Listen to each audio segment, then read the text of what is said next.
Son nom est Jéhovah. Il n'y en a point, il n'y en aura point comme lui. Il est El Shaddai, il est Yahvé Jireh, il est El Olam, il est Yahvé Ra, il est le Dieu fidèle, le Dieu puissant. Il est Jésus-Christ. Il est le rocher d'Israël. Il est la force d'Israël. Il est le père de l'orphelin. Il est l'époux de la veuve. Il est la lumière sur le sentier de ceux qui sont aveugles. Il est le roi des rois. Il est Jésus de Nazareth. Oui, tout genou fléchit devant lui, dans les cieux, sur la terre et sous la terre. Il est écrit que les 24 vieillards jettent leur couronne et se sentent indignes de porter leur couronne quand ils sont en face de lui.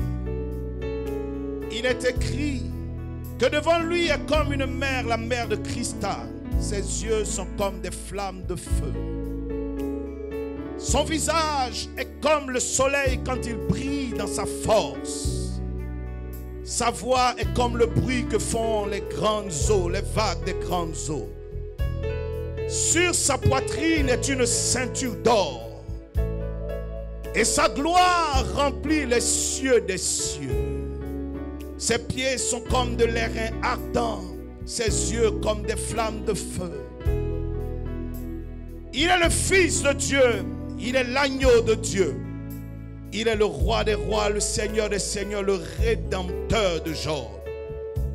Nous bénissons Jésus-Christ pour son amour. Nous bénissons Jésus-Christ pour son œuvre. Aujourd'hui, nous célébrons la Pâque. Nous célébrons le règne de la vie sur la mort. Nous célébrons la victoire de Christ sur le péché et sur le diable. Gloire à Dieu. Gloire à Jésus-Christ. Père, nous te rendons grâce pour ce temps que nous allons passer ensemble. Merci pour tous ceux qui nous suivent. Merci pour tous ceux qui reçoivent ta parole, quel que soit le lieu où ils sont. Éternel, je veux me souvenir de toutes ces personnes malades quelque part dans le monde, souffrant dans un hôpital ou chez elles, espérant recevoir de toi la vie et la guérison. Que pendant ce message, la puissance de la résurrection opère dans leur histoire. Et qu'on entende que Dieu a guéri, Dieu a relevé, Dieu a visité, Dieu s'est manifesté. Bénis ta parole sur mes lèvres et dans chaque vie, dans chaque famille qui la reçoit. Au nom de Jésus. Et tout le monde dit Amen, Amen, Amen, Amen. Soyez bénis, joyeuse et glorieuse fête de Pâques à tout le monde, à toutes les familles, à toutes les nations, à toute personne qui a déjà entendu parler de Christ ou qui a besoin de la puissance de Dieu. Joyeuse fête de Pâques à tous ceux qui sont quelque part dans un hôpital ou à la maison à cause de cette pandémie, peut-être malade, que Dieu vous visite. Ce matin, la puissance du Saint-Esprit est encore disponible. Un miracle arrivera chez toi. Je veux me souvenir et je veux saluer particulièrement tous les vainqueurs, tous les membres des églises ambassades des vainqueurs au travers du monde. Joyeuse Pâques. Bien-aimés, si Jésus-Christ est debout, si je suis debout, vous êtes debout aussi. Et si nous sommes debout, c'est que la mort est sous nos pieds. La maladie est sous nos pieds. Covid-19, tu es sous nos pieds au nom de Jésus de Nazareth. Je veux partager la parole de Dieu avec vous en ce jour. Et le thème qui a été annoncé est « Sors de tes tombes ». Et ce matin, quelqu'un va sortir de toutes les tombes où le diable a voulu l'enfermer. Dieu va te sortir de là.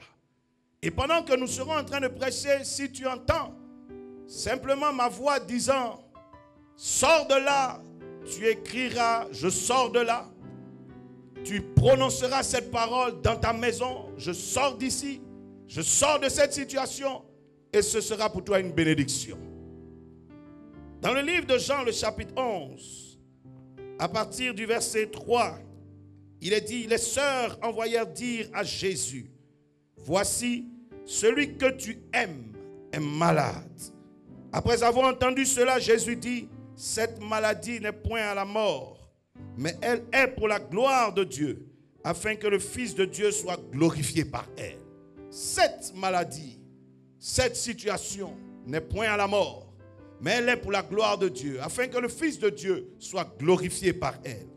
Dans le même livre de Jean, le chapitre 11, du verset 39 au verset 34, il est écrit, Jésus dit, ôtez la pierre. Marthe, la sœur du mort, lui dit, Seigneur, il sent déjà, car il y a 4 jours qu'il est là. Jésus lui dit, ne t'ai-je pas dit que si tu crois, tu verras la gloire de Dieu? Ils ôtèrent donc la pierre, et Jésus leva les yeux en haut et dit, Père, je te rends grâce de ce que tu m'as exaucé. Pour moi, je savais que tu m'exauces toujours, et je dis à quelqu'un, cette matinée est une matinée d'exaucement pour toi. Que tu m'exauces toujours. Mais j'ai parlé à cause de la foule qui m'entoure, afin qu'ils croient que c'est toi qui m'as envoyé. Ayant dit cela, il cria d'une voix forte, Lazare, sors. En d'autres termes, Jacques, sors de là. Blandine, sors de là. Rachel, sors de là. Il dit, Morissette, sors de cette situation. Il peut dire à quelqu'un qui s'appelle peut-être Esaïe, sors de là.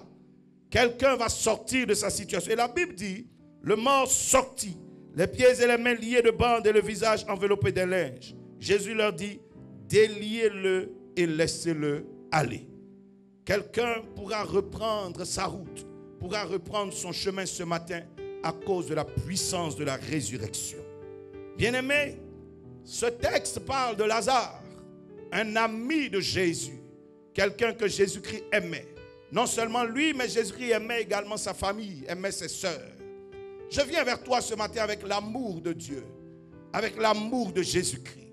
Si personne ne t'aime, si personne ne te comprend, si personne ne veut ton bien, sache qu'il y a quelqu'un qui a toujours voulu ton bien et qui continue de t'aimer. Quel que soit ce qui s'est passé, quel que soit ce qui t'arrive, quel que soit ce que tu as fait, l'amour de Dieu repose sur toi. Et Jésus-Christ aimait Lazare, mais Lazare est tombé malade. Lazare s'est retrouvé dans une maladie grave, peut-être comme le Covid-19, peut-être pire. La preuve, c'est que Jésus-Christ, quand il a entendu que Lazare était malade, il a dit, cette maladie n'est pas la mort. Elle est pour la gloire de Dieu, afin que le Fils de Dieu soit glorifié par elle. Mais il s'est trouvé que Lazare, à l'arrivée de Jésus-Christ sur les lieux, Lazare était déjà dans la tombe depuis 4 jours. Est-ce que le plan de Dieu avait échoué? Non. Puisque à la fin de l'histoire, on voit que Lazare sort de la tombe. Lazare est sorti des entrailles de la terre et il a repris sa route. Bien-aimé, pourquoi est-ce qu'il ne faut pas que tu meurs là où tu es? Pourquoi je dis cela? Parce que, vous savez, il y a des hommes qui vivent, on les voit marcher sur terre. À l'apparence, ils sont comme des vivants. Mais quand on les examine sur le plan spirituel ou sur d'autres plans, on le voit qu'ils sont déjà morts. Jésus-Christ a dit un jour à un jeune homme, viens et suis-moi. Et le jeune homme lui a dit, mais maître, je vais d'abord ensevelir mon père avec mes frères.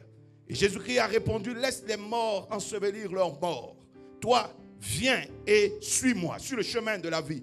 Donc il y a donc des hommes qui semblent vivre, qui semblent marcher, mais sur certains plans, quand on les analyse, ces personnes sont décédées.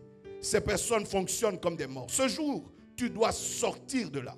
Pourquoi est-ce qu'il ne faut pas que tu meurs? Parce que Dieu est le Dieu des vivants. La vie est faite pour les vivants. Elle n'est pas faite pour ceux qui sont morts. La joie, la gloire, les délices, le bonheur, le succès sont pour les vivants. Dieu est le Dieu des vivants et non le Dieu des morts. Il est l'heure que quelqu'un se réveille. Jésus-Christ était l'ami de quelqu'un qui devait être vivant, pas quelqu'un qui était mort. Rappelez-vous qu'au temps de Josué, quand Dieu lui dit Moïse est mort, Dieu lui dit quoi ensuite? Josué, aussi longtemps que tu seras vivant, nul ne tiendra devant toi. Lève-toi. Ne meurs pas parce que Moïse est mort. N'abandonne pas, n'arrête pas ta vie, n'arrête pas tout parce que Moïse est mort. Ne tue pas tes rêves parce que Moïse est mort. Lève-toi. Et Dieu fut avec lui comme le Dieu des vivants.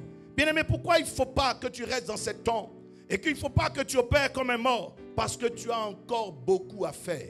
Ce n'est pas l'heure de mourir. Ce n'est pas le temps de tomber. Ce n'est pas le temps de t'arrêter. Tu as encore beaucoup à faire. Regardez Lazare, quand il sort de la tombe, Jésus-Christ dit quoi? Déliez-le et laissez-le aller. En d'autres termes, il avait quelque chose à faire.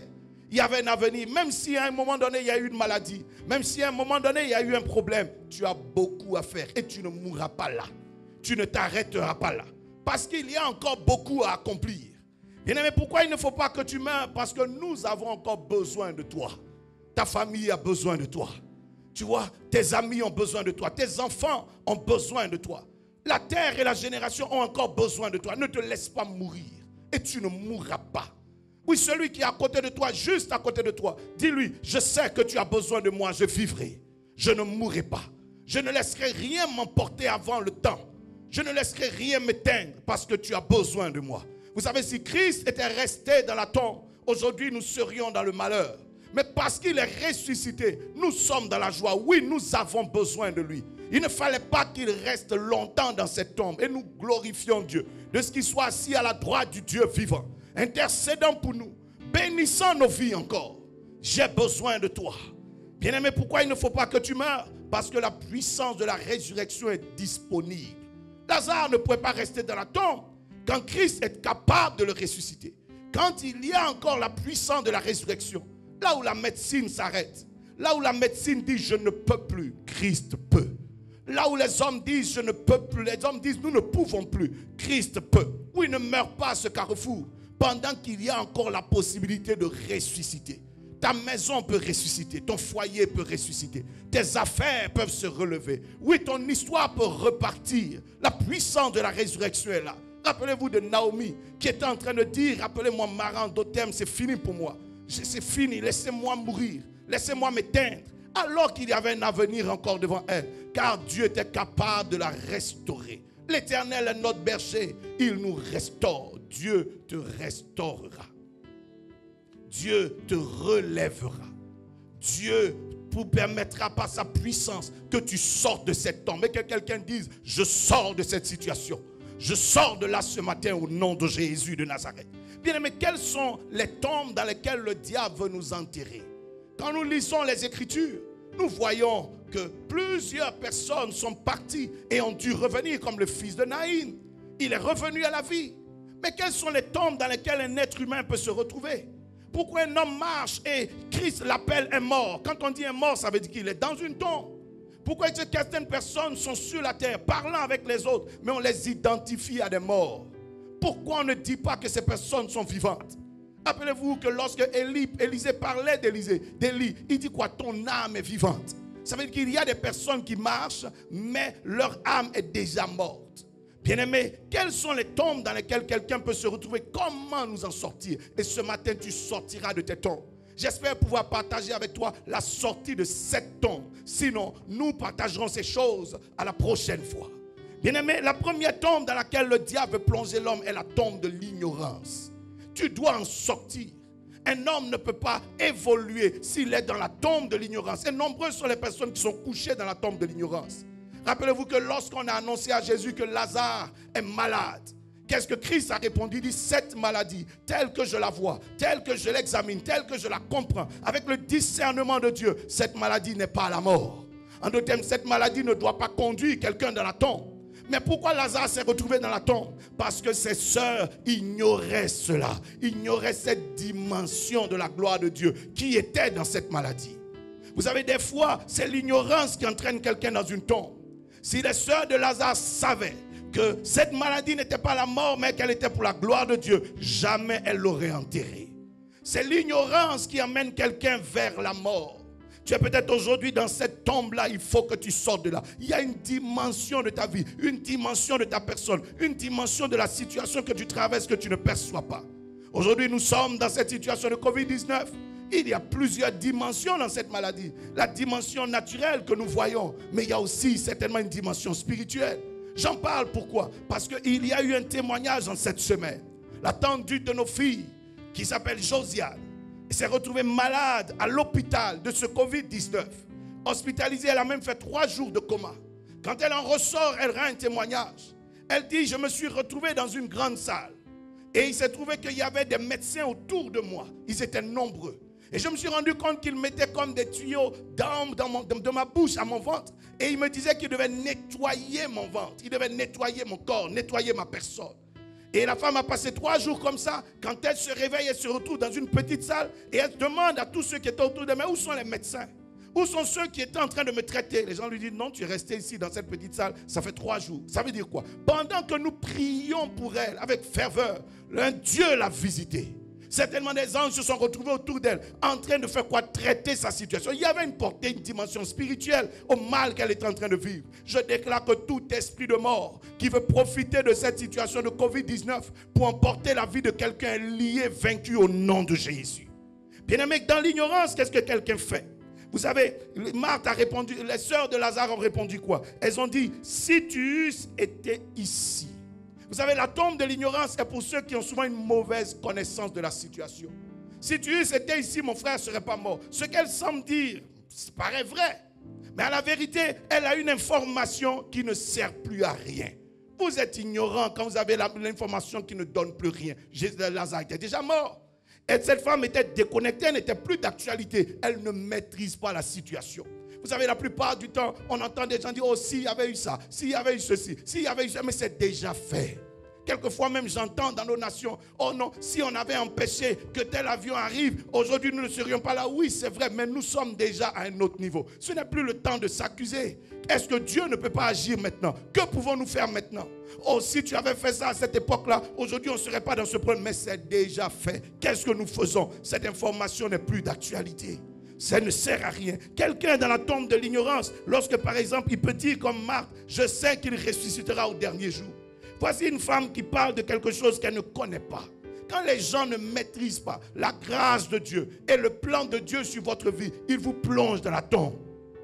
Pour elle, Lazare est mort. Lazare sent déjà, c'est fini. Il ressuscitera au dernier jour. Elle a reporté la résurrection de Lazare au dernier jour. Il y a des gens comme ça qui vous reportent au dernier jour. Oh, quand tu seras vieux, quand tu seras... Parce que peut-être pour eux, c'est lorsqu'ils ont eu 50 ans qu'ils ont pu avoir leur première maison. Donc il faut que tout le monde ait 50 ans. Dis avec moi, je sors de cette mentalité. Tu peux avoir ta bénédiction, tu peux réussir bien avant l'âge de tes parents. Cette femme ne maîtrisait pas les choses, elle ne connaissait pas le plan de Dieu sur Lazare. Quand quelqu'un ne connaît pas le plan de Dieu pour vous, il est capable de vous enterrer dans une tombe. Dieu voulait ressusciter Lazare, c'était son plan. Il voulait le ressusciter aujourd'hui. Il ne voulait pas le ressusciter au dernier jour. Bien-aimé, tu as une bénédiction et je déclare dans le nom de Jésus que tu reçois ton miracle aujourd'hui. Peut-être quelqu'un recevra son miracle demain, quelqu'un recevra son miracle dans 10 ans, mais pour toi, je déclare que tu le reçois aujourd'hui. Dis Amen chez toi. Bien-aimé, quand quelqu'un, on a entendu Marthe répondre, comme Marie dit quoi? Il sent déjà. Vous savez, quand quelqu'un est ignorant, qu'est-ce qu'il fait? Il te contrôle, il te sous-estime. Quand les gens vous sous-estiment, ne connaissent pas réellement votre valeur, vos capacités, votre potentiel, ils vous enterrent tôt. Les frères de Joseph ont dit quoi? Joseph est mort. Parce que pour eux, si on a vendu Joseph et que Joseph se retrouve en Égypte, c'est qu'il est mort. C'est que c'est fini. Oui, peut-être qu'eux, ils allaient mourir. Mais Joseph avait quelque chose en lui. Joseph avait un potentiel en lui qui allait lui permettre de ressortir de cette situation. Bien aimé, si les autres sont tombés là, toi, tu ne tomberas pas là. Si les autres se sont éteints là, toi, tu ne t'éteindras pas là. Si quelqu'un est mort là, toi, tu ne mourras pas là. 1000 peuvent tomber à ta gauche, 10 000 à ta droite. Mais Dieu te réserve quelque chose, tu vivras. Ne te laisse pas emporter par ceux qui te sous-estiment. Les gens sous-estimaient David. Ils disaient David est jeune, il n'a pas d'expérience, il n'y arrivera pas face à Goliath. Et pourtant David a tué Goliath. Quand quelqu'un te sous-estime, ne connaît pas ton potentiel, il t'enterre tôt.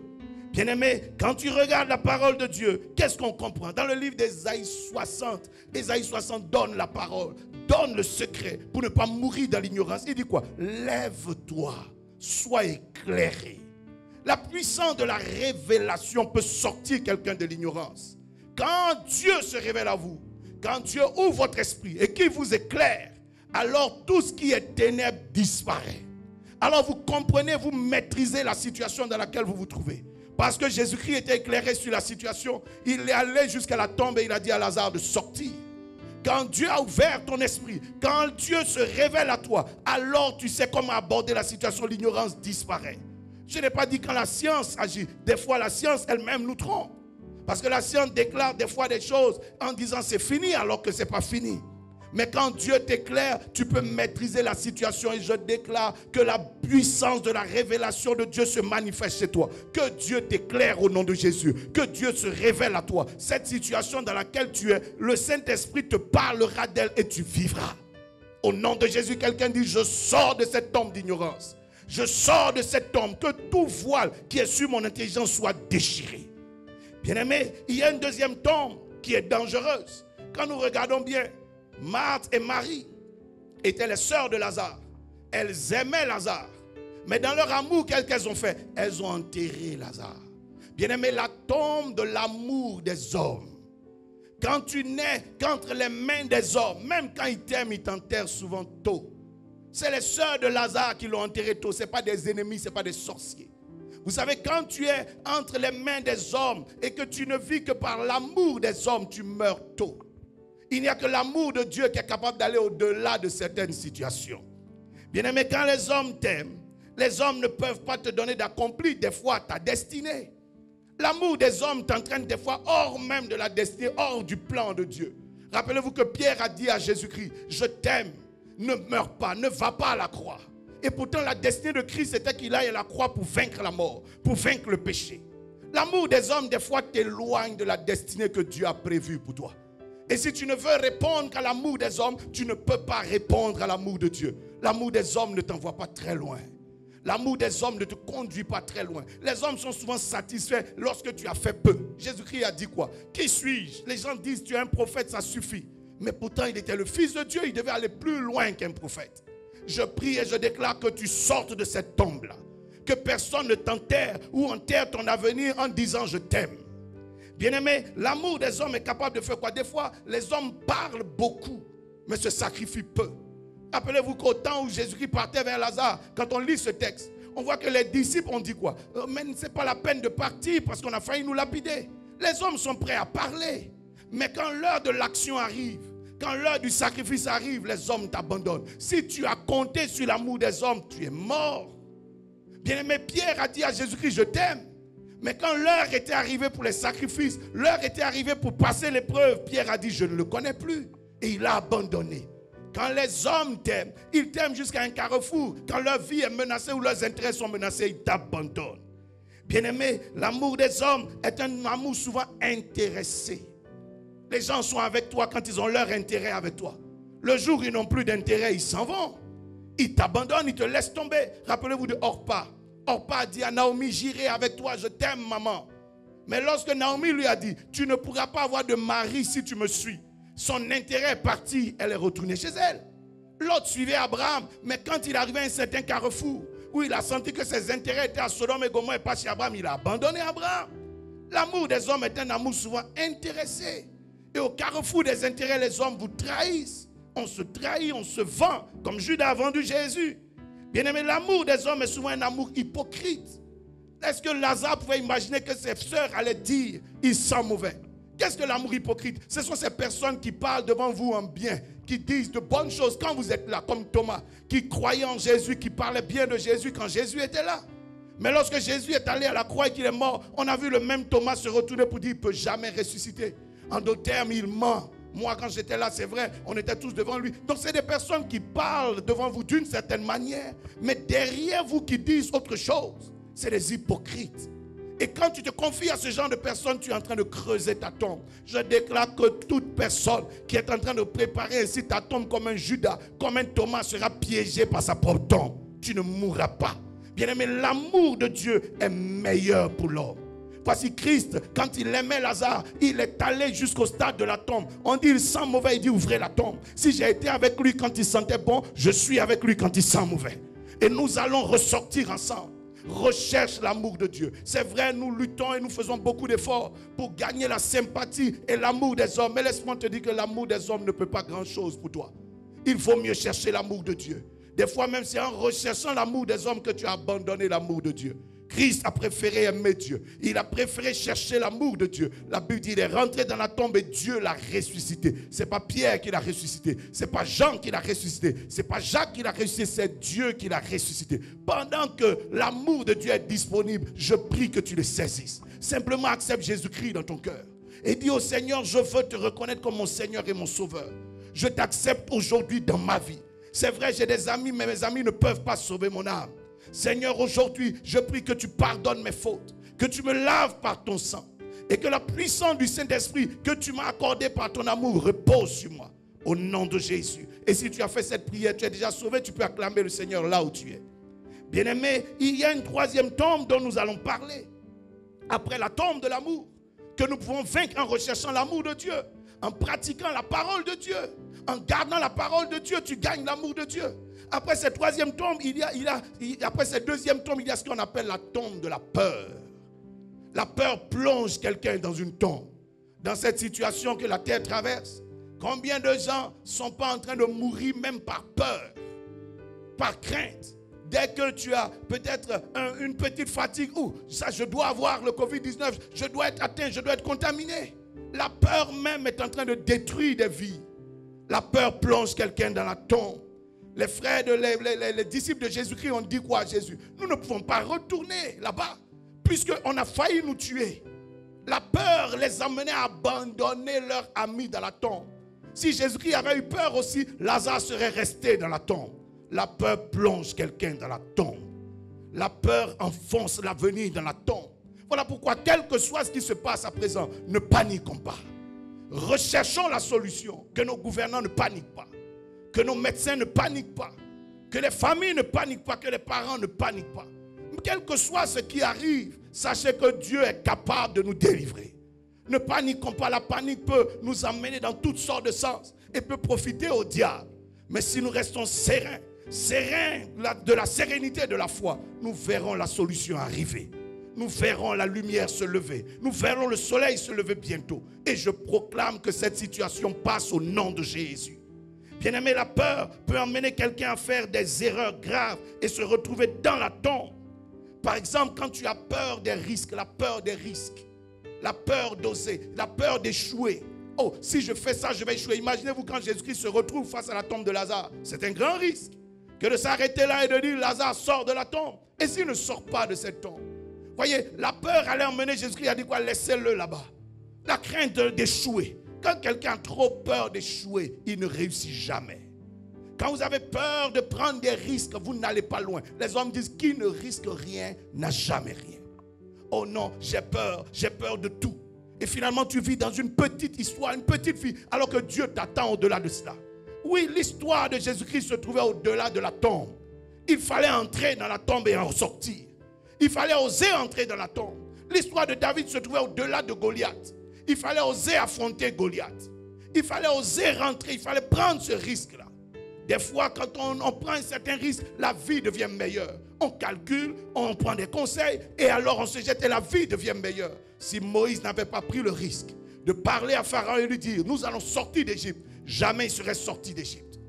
Bien-aimé, la peur, par exemple, des géants peut maintenir quelqu'un dans la tombe. Les enfants d'Israël étaient au désert. Leur terre, leur bénédiction, leur promesse étaient contrôlées par les fils d'Anak, des géants. Ils se sont levés comme des géants pour effrayer tous ceux qui arrivaient. Et les enfants d'Israël ont répondu quoi? Les 10 espions ont dit quoi? Nous sommes à leurs yeux comme des sauterelles. Donc nous devons laisser notre héritage là-bas. La peur de ce géant sorcier, la peur de ce géant, ce démon, la peur de ce géant fait que tu as laissé passer tes opportunités. Tu as laissé tes bénédictions des mains de quelqu'un. Rappelez-vous que Jacob avait peur. Au jour où il devait prendre sa bénédiction, sa mère lui a dit, arrête ce que tu es en train de faire. Dieu a mis quelque chose pour toi. Il a disposé la bénédiction pour toi. Ne laisse pas la peur te voler cette bénédiction. Bien-aimé, même si tu n'es pas géant physiquement, sois un géant dans la foi. Sois un géant dans la prière. Sois un géant dans l'adoration. Sois un géant dans la louange de Dieu. Les murs de Jéricho se casseront. Ceux qui ont saisi Paul et Silas ont trouvé devant eux des hommes faibles d'après eux. Mais c'était des géants dans la louange et la prière. La Bible dit, vers le milieu de la nuit, bien qu'on les ait frappés, ils élevaient leur louange vers Dieu. Et la louange a brisé les fondations de la prison. Ne laisse pas le monde t'enterrer. Ne laisse pas la peur t'enterrer. Ne laisse pas ces géants t'effrayer. Ce sorcier ne pourra rien te faire. Quel que soit le nombre d'années d'expérience, je dis, toi, tu ne mourras pas. Ce géant du Covid-19, nous le vaincrons au nom de Jésus. Bien-aimé, la peur, par exemple, de que dira-t-on, effraie des personnes. Oh, les gens ont commencé à dire de Jésus, lui qui a ouvert les yeux des aveugles, est-ce qu'il ne pouvait pas faire en sorte que cet homme ne mourre point? Il y a toujours des gens pour dire des choses. Quel que soit ce que vous faites, vous vous arrêtez, il parle. Vous mettez un pied en avant, il parle. À gauche, il parle. À droite, il parle. Derrière, il parle. Vous tombez, vous mourrez même, il parle encore. Bien-aimé, si tu veux fonctionner avec ce que les gens disent et plaire aux gens, tu n'iras jamais loin. Jésus-Christ a demandé un jour, qui dit-on que je suis? Personne n'a bien répondu. Il a fallu que le Père révèle quelque chose à Pierre pour que Pierre ouvre sa bouche. Quand tu veux plaire au regard des gens, plaire aux bouches des gens, tu n'avances pas, tu restes dans une tombe. Oh, si je fais ceci, qu'est-ce qu'on va dire? Qu'est-ce qu'on va raconter? Qu'est-ce qu'on va dire ceci? Bien-aimé, aussi longtemps que tu es en accord avec Dieu, en accord avec la parole de Dieu, ceux qui parlent aujourd'hui finiront par se taire. Ceux qui parlent aujourd'hui finiront par venir se mettre à genoux et reconnaître que tu as raison. Rappelez-vous au temps où Jésus-Christ disait, je suis le Fils de Dieu. On l'a persécuté, on l'a même tué, on l'a flagellé, on l'a mis au poteau parce qu'on ne voulait pas qu'il dise cela. Mais aujourd'hui, toute la terre confesse. 1929 après Jésus, 2019 après Jésus, 2020 après Jésus. Pourquoi? Parce qu'il a osé affronter cette peur. Il a triomphé de que dira-t-on? Aujourd'hui, toute langue confesse qu'il est Seigneur. Et si tu ne le confesses pas encore, tu finiras par le confesser. Bien-aimé, la peur, par exemple, des persécutions, emmène des gens à faire quoi? À abandonner même la voie de la vie éternelle. Oh, des fois, nous nous retrouvons dans des familles ou dans des milieux difficiles. Oui, avec sagesse, mais il faut garder sa foi. On ne peut pas troquer la vie éternelle pour plaire aux hommes. On ne peut pas changer. On ne peut pas laisser tomber la vie éternelle à cause des hommes. Oui, chacun de nous à son niveau a vu des persécutions. Mais quel que soit ce qui arrivera, sache que les persécutions font partie de la marche. Le diable fera tout pour que tu sois persécuté afin que tu ne puisses pas saisir le salut, mais saisis-le. On dira des choses, on t'attaquera, on fera tout, mais saisis ton salut. Ne laisse pas ton salut s'échapper à cause des persécutions. On a persécuté Paul, il est au ciel. On a persécuté Pierre, il est au ciel. On a même tué Étienne, il est au ciel. Je prie que Dieu te fortifie sur ton chemin de persécution. Oui, quand la peur fonctionne avec toi, quand la peur est dans ton cœur, tu rentres dans une tombe. Ce matin, je déclare, tu sors de la tombe de la peur. Et que quelqu'un dise, je sors de là. Que quelqu'un écrive, je sors de cette peur. Je sors de cette peur. Il faut des fois oser. Il faut des fois sortir de là. Rappelez-vous que Pierre a pu sortir de la barque parce qu'il avait vaincu un tant soit peu la peur. Il a dit, je sors de la barque en Matthieu 14. Et il a repris son mouvement, il avançait. Mais quand la peur est revenue à cause du vent, la Bible dit, Pierre a recommencé à s'enfoncer. Et Jésus lui a dit, pourquoi as-tu eu peur? Au temps de la Pâque, de la traversée de la mer Rouge, rappelez-vous que Jésus, le Seigneur disait quoi à Moïse? Pourquoi ces cris de peur? Dis aux enfants d'Israël qu'ils se taisent et qu'ils marchent. Comment quelqu'un peut vaincre la peur? Marche par la parole de Dieu, marche par le Saint-Esprit.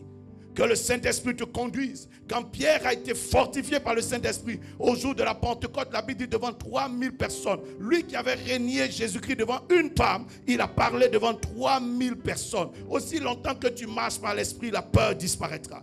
Va en prière. Parle à Dieu comme Jésus-Christ au jardin de Gethsémane. Il ne pouvait jamais accomplir l'œuvre de la résurrection s'il était vaincu par la peur.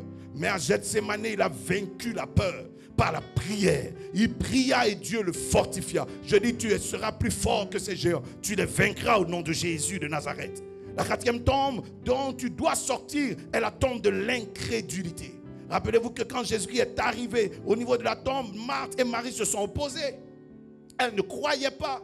Et parce qu'elles ne croyaient pas, Lazare était dans la tombe. Vous savez, aussi longtemps que nous ne croyons pas, que nous marchons par l'incrédulité, nous tombons dans une tombe. Et nous restons dans la tombe.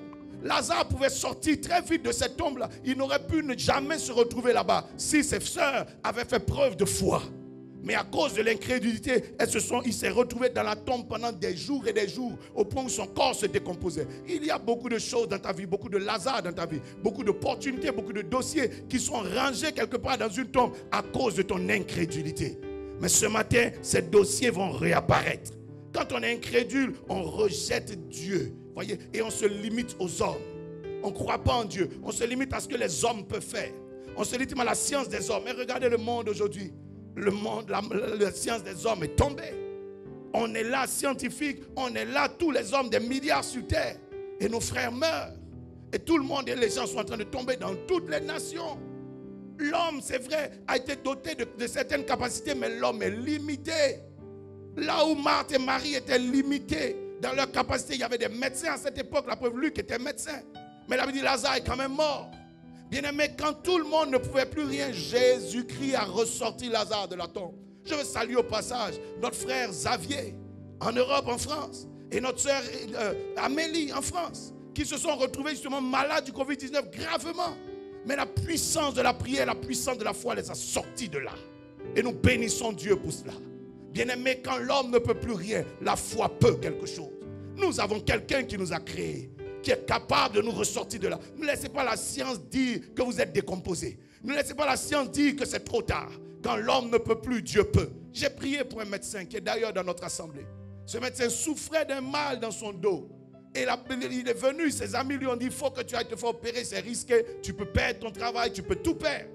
Mais il est venu en croyant en Dieu, lui qui est médecin. Et il a été guéri par miracle. Il est encore avec nous. Il travaille dans une institution internationale pourtant. Donc c'est quelqu'un de très intellectuel, très scientifique. Mais il croit en Dieu et la puissance de la foi l'a sauvé. Je crois au nom de Jésus que là où les hommes ne pourront plus, si nous crions à Dieu, il entendra nos voix. C'est pour ça que je recommande à tout chrétien qui est chez lui à la maison, tu es dans ta maison, tu es chez toi, prie le Seigneur. Invoquons Dieu pour la terre, la solution viendra. D'ailleurs, cet après-midi, à 17h, GMT, 17h de Côte d'Ivoire, nous serons en prière. Et vous verrez des hommes de Dieu prier et bénir votre vie à cause de la Pâque. Donc des bénédictions seront prononcées sur vous au sujet de la Pâque. Des bénédictions seront prononcées sur vos familles, sur vos maisons, sur toutes les nations et nous sortirons de cette situation. Je vous prie de vous connecter à 17h, il faut suivre, ce sera juste 1 heure de temps. Et vous verrez des hommes de Dieu venir prier avec vous et surtout vous bénir afin que la joie revienne à la place de la tristesse. Bien-aimé, la tombe de l'incrédulité est dangereuse et tu dois t'en sortir. Tu ne dois pas rester dans les limites de la chair est faible. Quand quelqu'un est dans la tombe de l'incrédulité, qu'est-ce qu'il dit? Il dit par exemple, quand tu es incrédule, tu vois, l'incrédulité ne résiste pas au temps, à l'épreuve du temps. Marthe et Marie, on dit quoi? Si tu étais ici, en d'autres termes, c'est parce que ça a mis trop de temps. Vous savez, quand vous êtes incrédule, dès que ça prend un peu de temps, vous faiblissez. Ça aussi, c'est l'incrédulité. Vous croyez bien au départ, mais comme ça n'a pas donné de résultat le premier jour, la première année, alors tu meurs. Mais la Bible dit quoi? Bien qu'on ait enterré Lazare, Lazare est ressorti de la tombe. Même si ça a mis du temps, Dieu n'est jamais en retard. Il fait chaque chose bonne en son temps. Donc le temps de Dieu est le meilleur. S'il estime que c'est l'année prochaine qui est bonne. S'il estime que c'est dans un mois, c'est dans un mois. Moi, mon souhait est que ça se fasse aujourd'hui. Mais le plan de Dieu est le meilleur. Même si la prophétie tarde, il dit attends là. Parce que l'Éternel est en marche et rien ne l'arrêtera. Jusqu'à la 4e veille de la nuit, tu le verras. Il viendra à ton secours. Même si les choses sont en train de tarder, ne désespérez pas dans les nations. Même si les choses sont en train de tarder, ne désespérez pas dans les hôpitaux. Oui, gardons courage et persévérons. Qui que vous soyez, à quelque niveau que vous soyez en train d'intervenir dans cette situation, gardez courage. Je parle à nos gouvernants. Je parle à tous ceux qui travaillent. Gardons le courage. Nous y arriverons par la grâce de Dieu. Et même si nous tombons 7 fois, nous nous relèverons 7 fois. Dieu est avec nous. Toi qui es dans ta maison, je ne sais pas quelle est cette prophétie qui tarde, quelle est cette situation qui tarde. Attends-la, persévère dans la prière, reste à ton poste. Tôt ou tard, tu verras la gloire de Dieu. Est-ce que Sarah n'a pas eu son bébé à 90 ans? Est-ce que la vieille Élisabeth n'a pas enfanté? Est-ce que Daniel n'a pas vu sa prière exaucée après 21 jours? Est-ce qu'on n'a pas vu Élie être exaucé après 7 prières? Dieu fera, Dieu agira. Il se manifestera. Quelquefois, quand on est dans la tombe de l'incrédulité, on accuse Dieu même. Comme Madame Job, la femme de Job, qui disait que c'est Dieu qui est responsable. Maudit Dieu et meurt. Non, Dieu n'est pas responsable du malheur. Ce n'est pas lui qui est en train de nous frapper. Le malheur vient de nos erreurs. Le malheur vient de nos excès. Le malheur vient de nos péchés. Si nous nous repentons et que nous venons vers le Seigneur, notre Rédempteur se lèvera. Oui, Dieu se lèvera et nous savons que tôt ou tard il viendra. C'est lui qui a le dernier mot. Quand le diable met un point, notre Jésus-Christ met une virgule. Il te sort de la tombe et tu continues. La Bible dit le mort sorti de là. Jamais on a entendu une telle phrase. Un mort, c'est censé ne pas bouger. On ne peut pas mettre un verbe actif quand on dit le mort. Mais dans la Bible, avec Dieu, c'est possible. Le mort sorti de là. Toi qui m'entends, je dis tu sortiras de là. On verra le pauvre acheter. Normalement le pauvre ne peut pas acheter, mais le pauvre achètera. Le pauvre prospérera. Le pauvre réalisera. Celui qu'on a mis à la queue sera à la tête bientôt, dit le Seigneur. Le dernier sera bientôt le premier. Garde espoir. Ne te laisse pas emporter par cette tombe-là. Dans la tombe de l'incrédulité, des fois, tu limites Dieu. Regarde comme Marthe et Marie ont parlé. Qu'est-ce qu'elles ont dit? Si tu étais ici, notre frère ne serait pas mort. En d'autres termes, Dieu est capable de guérir, mais il ne peut pas faire plus que cela. Laissez-moi vous dire qu'il n'est jamais trop tard pour Dieu. Il guérit, il ressuscite. Il libère, il se manifeste. Il agit, il est capable de faire. Ne limite pas sa main. Marthe et Marie ont dit à Jésus, c'est plus la peine parce que c'est trop tard. Ils sentent déjà, c'est fini. Laissons tomber tout. Elles ont limité la main de Dieu. Mais Jésus a dit, tu m'exauces toujours. En d'autres termes, en toute situation. Quelle que soit la situation que je trouve, tu m'exauces toujours. Et pendant que tu entends ma voix, je proclame l'exaucement dans ta maison, l'exaucement dans ta famille, l'exaucement de tes prières. Que jusqu'à ce soir, tu as un cri de louange car Dieu va visiter ta vie. Cette porte va s'ouvrir. Cette maladie va disparaître. La puissance de Dieu se manifestera. Et la gloire de Dieu triomphera avec toi. Dis amen, amen, là où tu es. Bien-aimé, la dernière tombe dont je veux te parler, c'est la tombe des mauvaises compagnies. Voyez, Marthe et Marie étaient les compagnies de Lazare. Quand tu as une mauvaise compagnie, tu as des personnes qui ne sont pas les bonnes personnes, on t'enterre tôt. Ces compagnies t'enterrent tôt. Lazare n'aurait pas dû être dans la tombe. Si Jésus-Christ était à côté de lui, ce monsieur ne serait jamais entré dans la tombe. Des fois, c'est ceux qui sont autour de toi qui ont fait que ta vie est devenue comme ça. Qui ont fait que ton histoire est devenue comme ça. Tu es tombé entre de mauvaises mains. Tu n'es pas tombé entre les mains de ceux qui étaient capables. Rappelez-vous que lorsque Joseph était avec ses frères, quand il rêvait, c'était un problème. Mais lorsqu'il s'est retrouvé chez Potiphar, les rêves l'aidaient. Quand il s'est retrouvé chez Pharaon, quand il rêve, au contraire, ça le rend gouverneur. Tu vois, des fois, tu es dans la mauvaise ambiance, tu es dans le mauvais environnement. Et alors, on te traite de tout, on te rejette, alors que quelqu'un t'attend ailleurs. Dieu va changer ta compagnie. Dieu va te mettre là où il faut. La Bible dit quand Jésus-Christ a pris le contrôle, quelque chose de bon s'est passé. Des fois, on a l'impression de dire non, ça c'est ma soeur, ça c'est mon frère. Mais des fois, ce sont tes propres frères et soeurs qui t'enterrent. Jésus qui vient de l'étranger peut te relever. Rappelez-vous que la veuve de Sarepta disait que son fils allait être enterré le lendemain. Mais Élie l'étranger, Élie le prophète a permis à ce fils de vivre durant la sécheresse. L'aide viendra. Le secours viendra. La mauvaise compagnie peut être une compagnie dangereuse. Ça veut dire quoi? Des sorciers qui eux-mêmes ne supportent pas ton succès. Qui ne supportent même pas que tu réussisses. Chaque fois que tu essayes de décoller, ces gens-là sont prêts à te tuer, sont prêts à t'éteindre, comme les frères de Joseph, qui ne veulent pas aussi longtemps que tu échoues, ces gens t'aiment. Mais dès qu'on sent que tu vas réussir, on sent que tu vas avancer, on t'attaque et on te met dans une tombe. Je déclare que le sorcier est vaincu. Tu avanceras. Ils te feront la guerre, mais ils ne te vaincront pas. Tu réussiras, ce rêve se réalisera. Il y a une seconde compagnie qu'on appelle la compagnie séductrice, qui te séduit, qui t'entraîne ailleurs. Rappelez-vous de Dalila et Samson. Samson était un héros, mais il est tombé sur la mauvaise personne, qui l'a entraîné dans l'alcool, qui l'a entraîné dans la légèreté. Tu as des amis comme ça qui t'entraînent sur le mauvais chemin, qui te séduisent, qui te font croire que quelque chose de bon arrive et pourtant tu es en train de te perdre. Il ne faut pas que tu te perdes. Papa, regarde ta famille, tu l'as abandonnée parce que tu es séduit par je ne sais quoi ou qui. Il est l'heure de te ressaisir. D'autres sont plombés même dans la drogue. Le diable te fait croire que si tu prends ça, ça ira bien. C'est dans l'alcool que tu vas te réfugier. Regarde, le refuge se trouve en l'Éternel. Si tu trouves refuge dans l'Éternel, tu auras la vie. Celui qui est sous son abri repose à l'ombre du Tout-Puissant. Au temps de ta détresse, tu l'invoques, il te répond. Bien-aimé, la compagnie peut être dangereuse quand tu as par exemple une compagnie qui échoue. Donc tu es entouré que de personnes paresseuses, tu es entouré de personnes fainéantes, de personnes négligentes, des gens qui ne font qu'échouer, ces gens te tirent dans l'échec. Vous savez, des fois, vous rencontrez des personnes qui vous font rétrograder, vous reculez. Quand tu fais le bilan de 3 ans, 4 ans, tu as régressé dans la vie. Lazare s'est retrouvé dans une tombe. Lui, Lazare, à cause de ses sœurs. Regarde, tu peux rencontrer des gens avec qui tu fais du surplace, qui ne te font pas avancer. Tu n'avances pas, tu ne réussis pas. Et puis tu peux rencontrer des gens qui te font réussir. Bien-aimé, je prie que Dieu te donne une bonne compagnie. Quand tu dis Amen, je déclare, tu sors de la tombe. Bien-aimé, tu peux rencontrer une mauvaise compagnie qu'on appelle la compagnie maudite. Et j'achèverai mon message avec ça. La compagnie maudite. Rappelez-vous qu'Isaac s'est retrouvé avec Ésaü et Ésaü est rejeté. Quelle pensée il n'a pas eu pour Ésaü? Il avait eu un bon plan pour Ésaü. Il nourrissait l'avenir avec Ésaü. Il comptait avec Ésaü. Mais la malédiction a fait échouer tout. Samuel, le grand prophète, composait avec quelqu'un de rejeté comme Saül. Mais Saül était maudit, rejeté par Dieu. Aussi longtemps que vous composez avec la malédiction, avec la compagnie maudite, vous n'avancez pas. Samuel s'est retrouvé dans des larmes. Ce n'était pas que lui, Samuel, était un mauvais prophète. Le jour où il a pris David, il s'est rendu compte que lui, Samuel, son onction marche. Vous ne voyez pas des fois dans les églises comme ça, il y a des personnes sur qui tu feras tout, mais ça ne bouge pas. Alors qu'à gauche, de l'autre côté, ça marche. On ne sait pas pourquoi. Que la malédiction soit brisée. Oui, si tu as quelqu'un comme ça dans ta famille, dans ta maison, conduis cette personne à l'église, conduis cette personne vers un homme de Dieu. Qu'on brise la malédiction, l'onction brise le joug. Si Jésus-Christ est ressuscité, c'est parce qu'il a brisé la malédiction. Il a vaincu la malédiction, il est sorti de la tombe de la malédiction. À la croix, c'était la malédiction. Mais Jésus-Christ est sorti de là. Il a brisé la malédiction et nous sommes victorieux aujourd'hui. Voilà pourquoi de là où tu es, dis avec moi, je sors de la tombe de la maladie. Je sors de la tombe de la malédiction.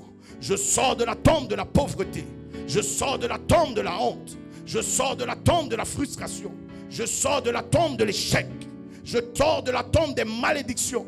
Je sors de la tombe des mauvaises compagnies. Que tout démon qui a travaillé à m'enterrer soit lié. Je déclare que les liens que j'avais dans mon sang, que j'avais sur mon nom, que j'avais sur ma vie sont brisés maintenant. À partir d'aujourd'hui, j'agis comme Lazare. J'avance par la foi. J'avance par l'esprit. Je progresse vers la gloire de Dieu. Jésus-Christ est ressuscité. J'ai la victoire. Bien-aimés, vous êtes victorieux là où vous êtes. Que la grâce et la paix de Dieu reposent sur vous, reposent sur vos familles, reposent sur vos affaires. Et que chacun dise, nous sortons de cette pandémie. Nous sortons de la tombe de cette pandémie. Tu ne mourras pas, tu vivras. Soyez bénis, soyez bénis. N'oubliez pas, à 17h, connectez-vous. Nous serons tous en prière avec de grands serviteurs de Dieu qui vont bénir vos vies, qui vont bénir vos familles. Si vous voulez nous faire un don, si vous voulez semer, vous voulez quelque part faire votre offrande, les numéros qui sont là, vous pouvez transférer quelque chose. Nous bénissons d'ailleurs ceux qui ont déjà fait cela depuis des semaines. Que Dieu vous bénisse. Joyeuse, joyeuse, joyeuse Pâques. Dieu vous bénisse. Shalom, shalom chez vous.